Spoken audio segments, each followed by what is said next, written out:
You are listening to an exclusive interview on Bass Musician Magazine. The interview starts now. I want to talk to you about something else now. Your love of games and game music. So I know that you did the soundtrack for the latest Toe Jam and Earl game. How did this come about? Man, that's another dream of a lifetime. When I was a kid, I would rent Sega Genesis games. Before I played music, I would play video games, but I mean, I feel like I was just born a musician. I was born with that kind of love for listening to music at the very least, able to internalize the emotions from instrumental music and stuff like that. So I'd play these games for Sega and like the music would be sticking in my head, you know? Toe Jam and Earl was a game that I rented and that one really blew me away because it was the only game that had like funk. And it was real deal, like MIDI arrangements of Herbie Hancock music, complete horn sections and everything. It was like that caliber, translated onto a 16-bit game console in 1993. I mean, it's really something. The guy John Baker that composed it is really a genius that did that. I just always held it in my heart. I would draw Toe Jam and Earl on my school papers and dream about it and stuff. And so just fast forward to 4 years ago, I was on tour with Jonathan Scales. A friend of mine, Nick Stubblefield, who ended up playing keyboards on the game with me and plays keyboards on my CD, texted me. He's like, bro, they're starting a new Toe Jam and Earl. As soon as I saw that, there was a Kickstarter for that. I just knew that I was going to be the musician to play bass in it. I just kind of knew it. Something gave me some real confidence and determination in that moment. I found the designer's email and I wrote him. Just basically what I'm explaining, how I'm explaining it to you now, just from my heart, saying, I love your characters, and now I'm a bass player. And by that time, I had videos on basstheworld.com and magazines and stuff. So I had like a professional resume that I could send off to him. He wanted to hear me do old school funk, so we went through a period for a couple days where I was sending demos back and forth, and he was saying, that's all right, but if you really want to, you can do this to it or that to it. So the first thing I did, at one point he said, you're almost there, I just want it just to be able to make you want to get up and shake your booty.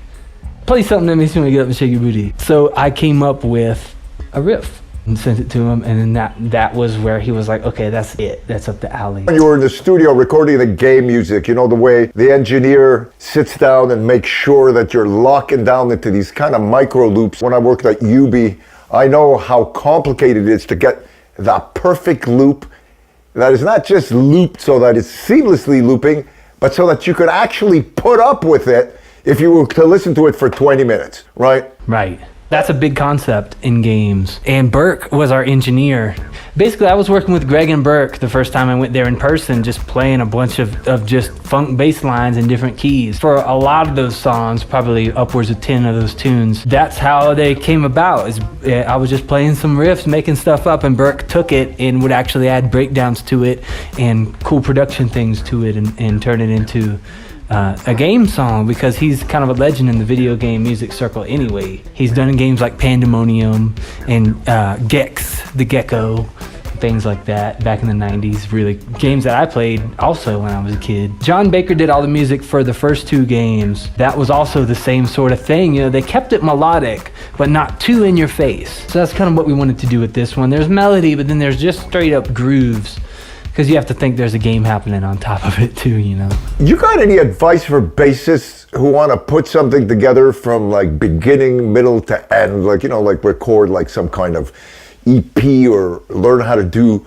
soundtracks and whatnot? Anything we can give to our bass peeps out there about how to get started on that? Yeah, for me, it came from like the music first and a love for the music first. Every time that I tried to start something with the notion in mind of, I'm going to get famous off of this, I'm going to get a lot of views off of this, something's going to happen off of this, that's not the intent that ever worked. My best advice would be just try to build your compositions and your ideas a little bit every day as much as you can. Be a better musician and composer and listener every day. Recording stuff onto my phone, recording a lot of ideas and demos onto my phone, just random stuff. It allows me to do sometimes, if I'm on a plane or if I'm in somewhere that doesn't have Wi-Fi, I can go back and listen to those ideas sort of with more patience, because I don't have internet or any distractions. I'm sitting on a plane for the next 5 hours, 6 hours, 7 hours, whatever. And so I'll just listen to those and I'll think, okay, I want to do that with this song, and this idea could be a part of this whole thing that I didn't even think about. All I have to do is change the key,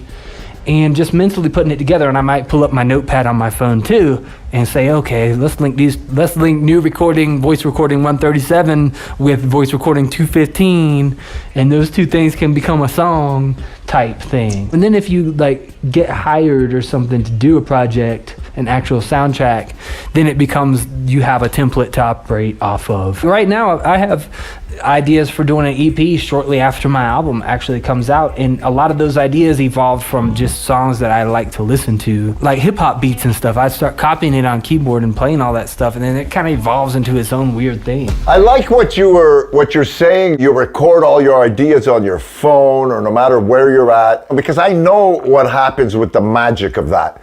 When an idea hits, a lot of times people are nowhere near their recording device, and accumulating all these instant ideas from titles to lyrics to grooves is paramount, I think, in order to become a professional musician or professional writer anyways, and a soundtrack scorer. Before cell phones, I used to record everything in my tape machine. I would pick up the phone, Krilla, quick, you got this great lyric, call up the phone right now, leave the message on there. I've gone as far as to take 20 or 30 of those phone ideas, put them into my computer, and listen to them in different orders to feel if things were going to tie together and whatnot, and giving you a perfect starting map and template in order for where to go. This is fucking paramount, right? In order to make things happen. Whether it's then or now, it's the same thing. Like Bela Fleck said, and he would Bela Fleck would record his songs, demos, and ideas and stuff into his answering machine sometimes if he had nothing else. If he would just sing a melody and just record the idea into his answering machine. Bela said, it's going to be gone if you don't capture it somehow. And then I remember watching that when I was a kid, and there was a longing in his voice when he said, it'll be gone. And I was just like, oh man, whew, you can't let some of those ideas go. For me, the way I think is that could be a song that inspires someone to not think about whatever crap that's going on that they don't want to think about, and then they wake up and then they hear a song they want to play, it makes them happy somehow. That's the real point. So if I lose one of those ideas, then that's just tragic. That's what I like to call the first take syndrome, right? Like, usually the first takes, there are so many amazing vocals out there, people, that is the first rehearsal practice take, and they could have been singing or playing all freaking day, and they will never beat that initial first thing that they record. When you're capturing stuff on the unexpected cusp, I think you're the freest, you play the best, you're not thinking, actually surpass yourself as a player, I think, way faster than if you practice freaking scales for the next 2 months. Without question. Making the most basic beat and like the most basic song, starting from the most basic square place you could ever start from, for me right now is more important than sitting there and running really fast things and running scales. I mean, just sitting there and coming up with an idea off of a groove like...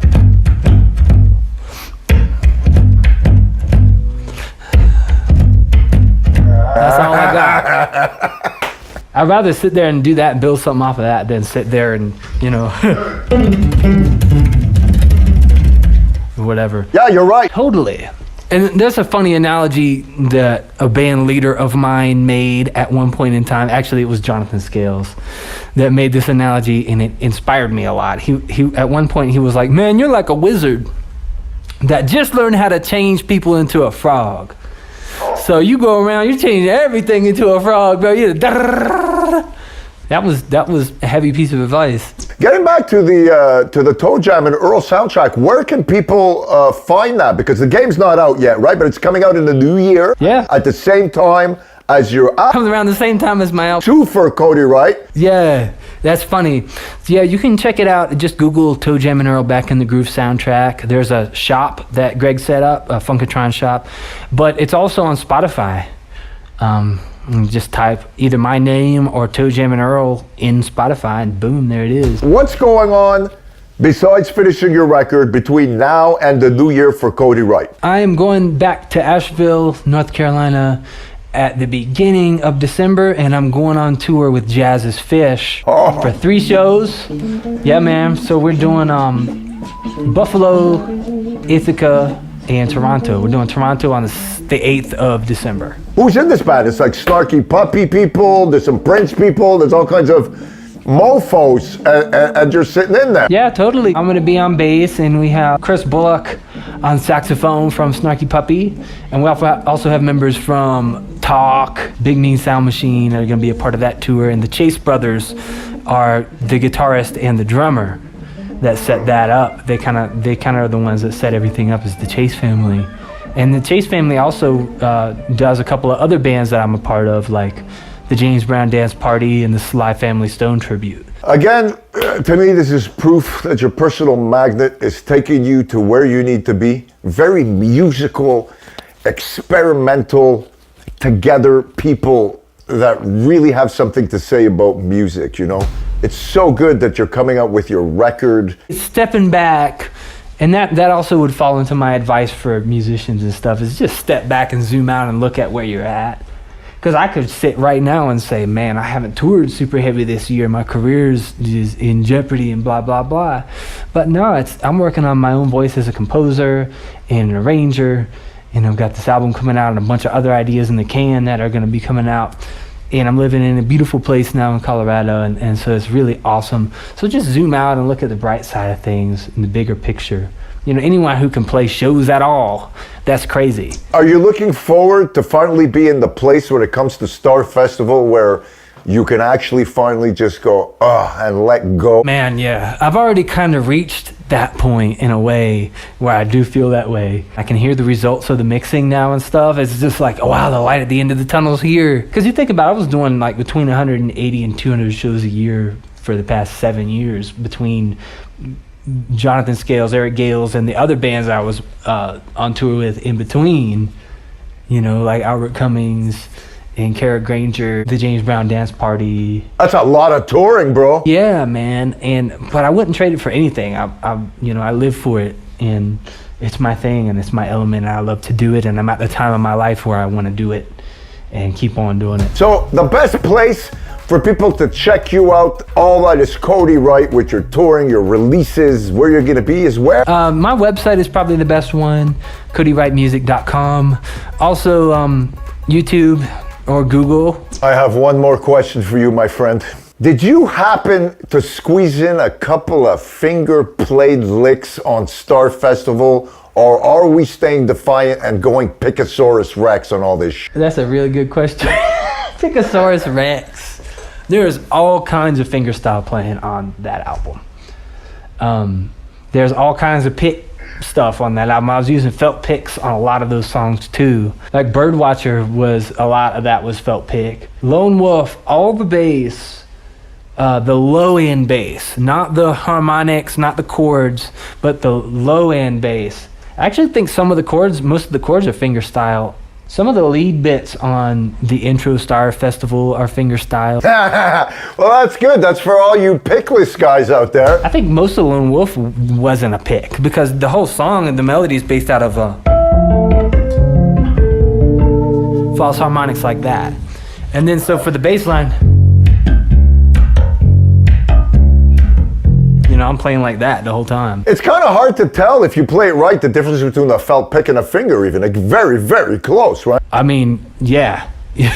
You can't tell sometimes. I want to thank you so much for spending this quality time with us and being on the cover of Bass Musician magazine this month. People are really going to get to see, discover, and learn. If you don't know who this guy is, guys, you got to check it all out. It's highly inspiring. And you'll get to see killer bass playing as well as a killer human being. The two need to be combined today in order to get to where you gotta go. It's a long journey, I feel like it's only just begun for me, so I'm excited about that. And thank you so much, Momo. Hey everybody, this is Cody Wright, and you're watching Bass Musician Magazine. Thanks for bassing out with us here on bassmusicianmagazine.com.